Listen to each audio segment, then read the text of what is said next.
गुफ्तगू करेंगे। Petra in chief आबाद मोहसिन शेखानी साहब हमारे साथ मौजूद हैं। मोहसिन साहब, बहुत शुक्रिया प्रोग्राम के लिए, आपने वक्त निकाला। ये जो HBFC की जानिब से फैसला किया गया, इसकी क्या वजूहत आपकी समझ में आ रही हैं? इसका सबसे ज़्यादा नुकसान तो एक आम आदमी को होगा जो यकमुश्त पैसे जमा करके अपना घर नहीं खरीद सकता, वो तो अब बिल्कुल ही बेहाल और बेघर हो जाएगा। बिल्कुल, आपने कहा कि इदारा वो इदारा है जो मतलब अरसे दराज से काम कर रहा था। ये उस वक्त काम कर रहा था मतलब जब कोई बैंक लोन नहीं देता था, और हाउस बिल्डिंग फाइनेंस कॉर्पोरेशन का बहुत मेजर रोल होता था पूरी पाकिस्तान की कंस्ट्रक्शन इंडस्ट्री में। लेकिन लास्ट मैं समझ रहा हूँ 10-12 साल 15 साल से उस तरीके से फादियत नहीं है, उस तरीके से एक्टिविटीज नहीं है, वो इदारा उस तरीके से काम नहीं कर रहा। बैंकों ने आके फाइनेंसिंग शुरू की और ये वो उसी पैटर्न पे रहा कि प्रॉपर्टी की प्राइस जब 2-3 लाख रुपए का अपार्टमेंट होता था तो 3-1.5 लाख रुपए लोन होता था, वो अपार्टमेंट 30 लाख का हो गया, वो अपार्टमेंट 3 करोड़ का हो गया।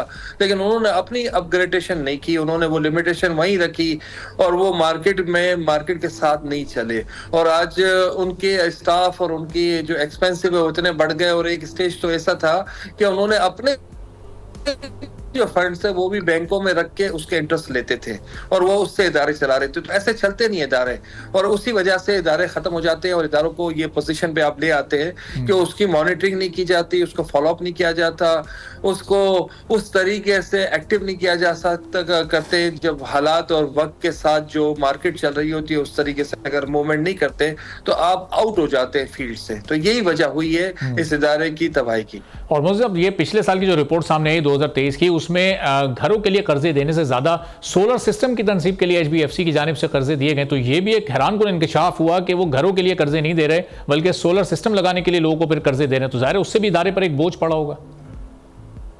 डेफिनेटली ऐसा ही होता है, और सोलर पे आपको बड़े लो रेट पे दिए जाते थे कर्जे, वो मार्केट के हिसाब से कॉम्पीट नहीं होते, और एक गवर्नमेंट पॉलिसी थी और उसके अमाउंट बहुत छोटे थे। इन्होंने कभी सोचा ही नहीं कि आपको 10 करोड़ रुपए की, 2 करोड़ रुपए की, 1 करोड़ रुपए की फाइनेंसिंग करनी है। ये हमेशा वही लो अमाउंट में ही सोच लेके रहे कि 1.5 लाख 2 लाख। सोलर वालों को भी उसी तरह, इसलिए कि अमाउंट वो उस सोलर पे चले गए कि अब सोलर 1.5-2 लाख का आता है, घर कैसे आएगा 1.5-2 लाख में।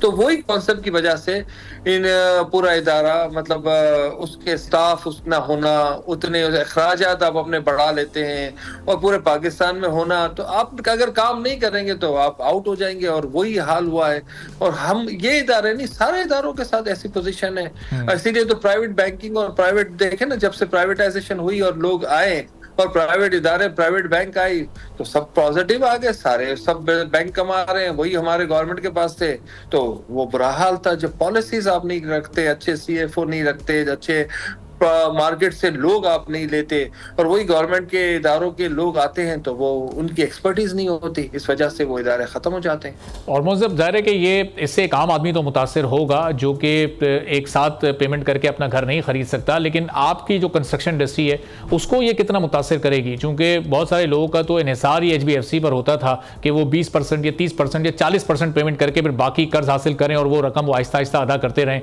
उस सूरत में वो कोई घर या फ्लैट या कोई ज़मीन प्लॉट खरीदने के काबिल होते थे।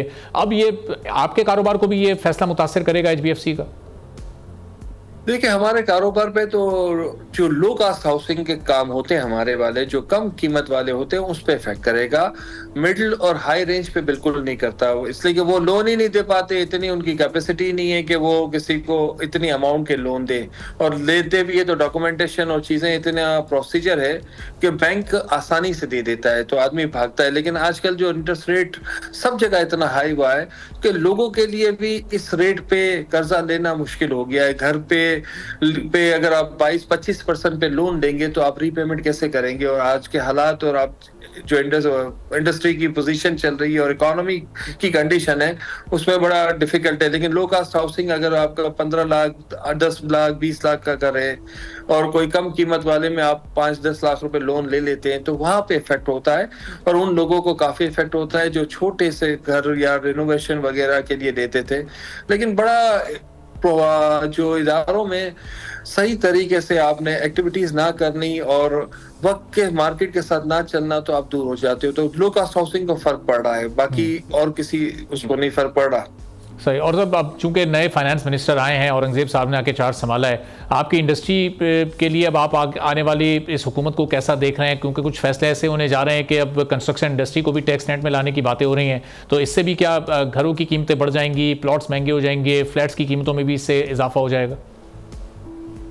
देखिए, कंस्ट्रक्शन इंडस्ट्री तो हमेशा से टैक्स नेट में है, और आपको तो हम इनको हमेशा हम ये कहते हैं कि आप देख लीजिए कि जब हम एक प्लॉट लेते हैं तो रजिस्ट्री कराते हैं तो टैक्स होता है, हम इनकम टैक्स पेमेंट करते हैं, हम वेल्थ टैक्स करते हैं, हम जितने इदारों से अप्रूवल लेते हैं उसमें टैक्सेशन करते हैं। टैक्सेशन करना कोई प्रॉब्लम नहीं है, लेकिन पॉलिसीज को आसान करना ठीक है। उसका इफेक्ट कहाँ पड़ता है? उसका इफेक्ट एंड यूजर पे जाके पड़ता है। कोई भी कॉस्टिंग होती है, मैं प्रोजेक्ट डिजाइन करता हूँ तो उसके सारे एक्सपेंसिव एंड यूजर के हिसाब में ही जाते हैं।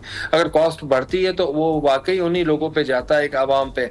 और उससे क्या हो रहा है कि हम लोगों को घर नहीं दे पा रहे और कच्ची आबादियां बढ़ रही हैं, अनप्लान एरिया डेवलप हो रहे हैं, स्लम्स डेवलप हो रहे हैं, और वो आपको लॉन्ग टर्म में पूरे कंट्री के लिए अच्छा नहीं होता। जहां आप लोगों को स्लम्स में रखें और फिर उनको वो चीजें, उनकी वो सहूलियात ना मिले और उनके एड्रेस ना हो तो वो डिफिकल्ट हो जाता है। दुनिया स्लम्स को खत्म करती है। पहला लोन दुनिया भर में हाउसिंग के लिए फ्री ऑफ कॉस्ट होता है, 1% 1.5% पे दिया जाता है, ताकि लोग पहला घर अपना खरीदे और उस पर कोई बर्डन ना हो और वो अपना घर बना सके, ताकि एक मुअज़्ज़ज़ शहरी की तरह उसका अपना घर हो। जब अपना घर होता है तो वो अपने मुल्क से भी मोहब्बत करता है, जिसका घर नहीं होता वो एहसास महरूमी में होता है। तो ये पूरी दुनिया में इंटरनेशनल है। हम आने वाली गवर्नमेंट से ये जरूर इल्तिजा भी करेंगे और रिक्वेस्ट भी करेंगे कि स्टेट बैंक ने बहुत अच्छी पॉलिसी बनाई थी रिगार्डिंग टू द फाइनेंस, और उन्होंने बहुत बैंकों को इन्वॉल्व किया था।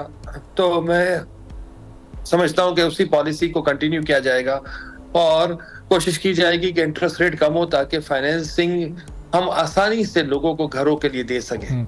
और रियल एस्टेट में जाहिर है कि जो कीमतें जिस तरह से बढ़ रही हैं, मोहसिन साहब मैं इसी तरफ आ रहा था कि ये कीमतें कैसे जाकर रुकेंगी? क्योंकि सीमेंट महंगा हो रहा है या सरिया महंगा हो रहा है या दीगर जो अशिया हैं वो महंगी हो रही हैं, तो ये उनकी कीमतों को किस तरह से रोका जा सकता है? अगर ये कीमतों का बढ़ना इसी तरह जारी रहा तो एक आम आदमी की तो बिल्कुल क़ुव्वत ख़रीद से बाहर है इस वक्त रियल एस्टेट में, चाहे वो कोई छोटी प्रॉपर्टी हो, कोई बड़ी प्रॉपर्टी हो। बहुत मुश्किल है एक मिडिल क्लास शख्स के लिए कोई एक अपनी प्रॉपर्टी खरीदना।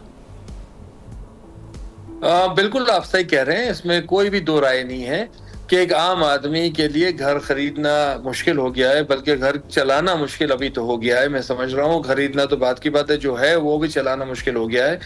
और बहुत जो कंडीशन है कॉस्ट ऑफ कंस्ट्रक्शन की, ये 3,500 रुपये था 2.5 साल पहले ये कॉस्ट ऑफ कंस्ट्रक्शन, और ये अचानक ये कॉस्ट ऑफ कंस्ट्रक्शन 6,000 रुपये स्क्वायर फीट हो गई। तो ये क्या हुआ कि आपकी डिवैल्यूशन हो गई, आपकी जो करेंसी थी वो डाउन हो गई। आप इंटरनेशनल मार्केट में से कंपेयर करते हैं तो वहां के हिसाब से कॉस्ट आज भी हमारी $20-22 कॉस्ट आती है, वही $20-22 है, लेकिन हमारी करेंसी इतनी डिवैल्यू हो गई कि कॉस्ट ऑफ कंस्ट्रक्शन डबल हो गई और आम आदमी की जो परचेजिंग पावर है उससे वो दूर हो गया। तो मैं समझता हूं कि ये सारी चीजों पे गवर्नमेंट को देखना चाहिए पॉलिसीज।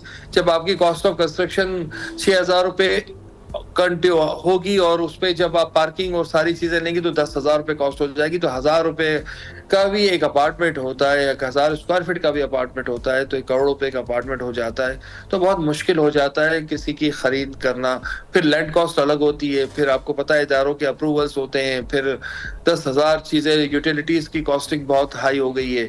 तो ये सारी चीजें मिलाते तो एक आम आदमी इस वक्त घर लेना, उसके लिए सोचना भी मुश्किल हो गया है। और मोहसिन, फिर आपके पास तजावीज़ हैं क्या? गवर्नमेंट के सामने आप क्या प्लान रखना चाहते हैं कि वो इन तजावीज़ पर अमल करें तो ये इसको कंट्रोल किया जा सकता है? ये कीमतों को कैसे इस्तेकाम में लाया जा सकता है?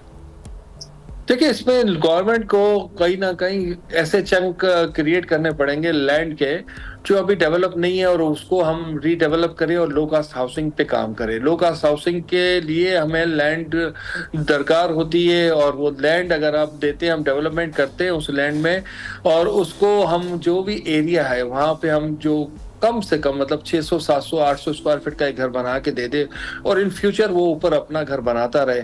और ये इसी तरह से सस्टेनेबिलिटी होती है, इसी तरीके से पूरे दुनिया में होता है कि आप प्लॉट पे थोड़ा सा कंस्ट्रक्शन करके दे दे ताकि एक आदमी को एक छत मिल जाए, फिर इन फ्यूचर वो अपने आप को बढ़ाता रहे।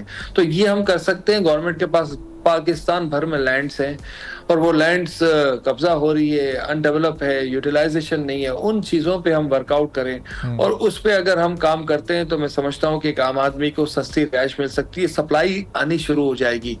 आज सप्लाई नहीं है, आज प्लॉट की प्राइसेस इतनी हाई हो गई है। एमडीए और एलडीए ने जो स्कीमें कराची में जैसे दी थी तो आज 32-40 साल हो गए, 36 ईयर्स हो गए, उनको पोजीशन ही नहीं मिला। तो उसके बाद कोई नई स्कीम कराची में आई नहीं। तो जब नई स्कीम्स नहीं आएंगी और सप्लाई लाइन नहीं होगी तो कॉस्ट बढ़ जाएगी। गवर्नमेंट का काम है कि जो पॉपुलेशन कितनी बढ़ रही है उस तरीके से हाउसिंग पे और उसका इंफ्रास्ट्रक्चर पे आप लोग वर्कआउट करें और हमारे पास आने वाले 20-25 साल की प्लानिंग हो जो हम दे सकते हैं और उस पर अगर हम काम करें तो चीजें बेहतर हो सकती है। इसलिए कि एक दिन में नहीं होता। हर गवर्नमेंट आके अगर अपनी पॉलिसीज करती रहेगी तो काम नहीं होगा। ये लॉन्ग टर्म है। इकोनॉमी चार्टर की बातें कर रहे हैं, लॉन्ग टर्म आप कोई सोचे पाकिस्तान के बारे में तो लोगों को हम कोई सस्ती रिहाइश दे सकेंगे, अदरवाइज इसी तरह चलता रहेगा जो अभी चल रहा है। और मोहसिन साहब, जाहिर है कि ये अभी चूंकि इस हुकूमत के इनिशियल डेज हैं, लेकिन ये हुकूमत कोई पहली बार हुकूमत में नहीं आई। 7-8 माह पहले भी यही हुकूमत थी, कमोबेश यही तमाम सियासी जमातें थी। तो ये इस हुकूमत में आपको कहीं कोई इंटेंशन, कोई वेल इस तरह की नज़र आ रही है? अभी बहुत कम रोज़ हुए हैं हुकूमत को 4 संभाले हुए, लेकिन कोई काम इस जानिब अभी हुआ है? कंस्ट्रक्शन इंडस्ट्री पर कोई किसी ने तवज्जो दी है अभी तक? देखिए, अभी तक कोई तवज्जो नहीं दी गई, ना कोई ऐसा मशवरा किया गया है। हर पार्टी ने अपने चार्टर में ये लिखा है कि हम इतने घर बना के देंगे। वो पीपल्स पार्टी ने भी कहा था, वो नवाज शरीफ वालों ने भी कहा था, वो बाकी पार्टियों ने भी कहा था कि हम देंगे। था कि 10% ऑफ द टोटल जो बैंक के फंड्स होते हैं वो सिर्फ हाउसिंग पे जाए। सब्सक्राइब करें और बेल दबाएं ताकि कोई खबर रह न जाए।